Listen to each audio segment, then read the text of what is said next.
9ஆம் சங்கீதம். கர்த்தாவே, என் முழு இருதயத்தோடும் உம்மை துதிப்பேன்.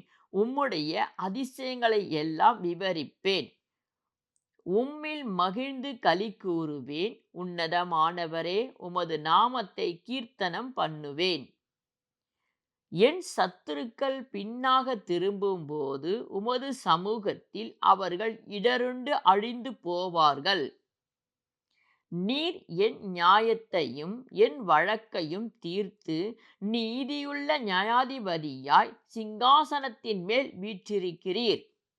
ஜாதிகளை கடிந்து கொண்டு துன்மார்க்கரை அழித்து அவர்கள் நாமத்தை என்றென்றைக்கும் இல்லாதபடி குலைத்து போட்டீர்.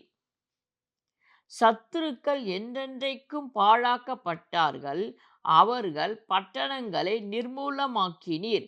அவர்கள் பேரும் அவர்களோடே கூட ஒழிந்து போயிற்று.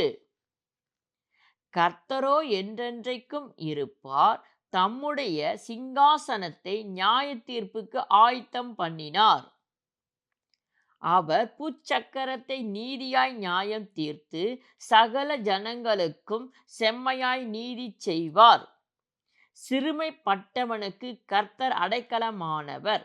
நெருக்கப்படுகிற காலங்களில் அவரே தஞ்சமானவர். கர்த்தாவே, உம்மை தேடுகிறவர்களை நீர் கைவிடுகிறதில்லை.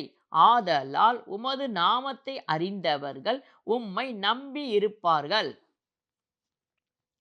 சியோனில் வாசமாயிருக்கிற கர்த்தரை கீர்த்தனம் பண்ணி அவர் செய்கைகளை ஜனங்களுக்குள்ளே அறிவியுங்கள்.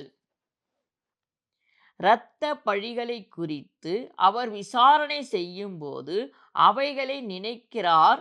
சிறுமைப்பட்டவர்களுடைய கூப்பிடுதலை மறவார். மரண வாசல்களில் இருந்து என்னை தூக்கிவிடுகிற கர்த்தாவே, நான் உம்முடைய துதிகளை எல்லாம் சியோன் குமாரத்தியின் வாசல்களில் விவரித்து உம்முடைய இரட்சிப்பினால் களிகூரும்படிக்கு தேவரீர் எனக்கு இறங்கி என்னை பகைக்கிறவர்களால் எனக்கு வரும் துன்பத்தை நோக்கி பாரும்.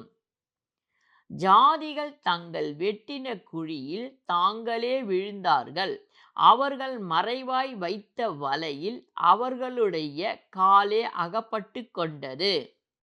கர்த்தர் தாம் செய்த நியாயத்தினால் அறியப்படுகிறார். துன்மார்க்கன் தன் கைகளின் செய்கையிலே சிக்கிக் கொண்டான். துன்மார்க்கரும் தேவனை மறக்கிற எல்லா ஜாதிகளும் நரகத்திலே தள்ளப்படுவார்கள். எளியவன் என்றைக்கும் மறக்கப்படுவதில்லை. சிறுமைப்பட்டவர்களுடைய நம்பிக்கை ஒருபோதும் கெட்டு போவதில்லை. எழுந்தருளும் கர்த்தாவே, மனுஷன் பலன் கொள்ளாதபடி செய்யும். ஜாதிகள் உம்முடைய சமூகத்தில் நியாயம் தீர்க்கப்பட கடவார்கள். ஜாதிகள் தங்களை மனுஷர் என்று அறியும்படிக்கு அவர்களுக்கு பயமுண்டாக்கும் கர்த்தாவே.